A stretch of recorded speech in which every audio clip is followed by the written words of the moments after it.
how to place a test order on Shopify, quick and easy. Hello, everyone. If you're looking to test out your Shopify store and you want to place a test order by yourself without having to involve any customers, you can easily do it step by setting up a bogus checkout. So, to do this, simply head on over to your Shopify dashboard.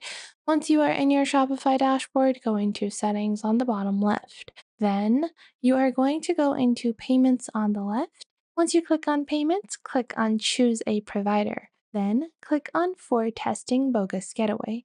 Now you will see this section over here. So you have three options when you're trying to set up your bogus test order. You can either simulate a approved transaction, which is going to be our actual test order that gets placed, either a declined transaction or a failed gateway. So we're going to be setting up a approved transaction. Simply click on activate over here. Once you click on activate, you are just going to open up your Shopify store like you normally would. Open up any product of your choice and then just place it in your cart and click on checkout.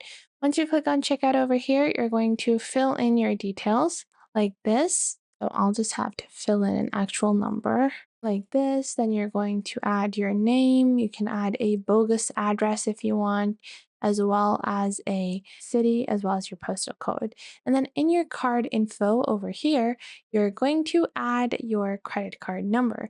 Instead of your actual credit card, you're going to add one and then add any date. So you're going to add any date in the future. So let's say it's 29. And then for any security code, just add any number. Then you can add any name as the name on the card. And we're going to add our address over here like this, like so. And then we're going to add our city and then add our postal code as well. Once completed, you will see the shipping method and then click on Pay Now over here. And your successful test order will now be placed via your own order in your Shopify store.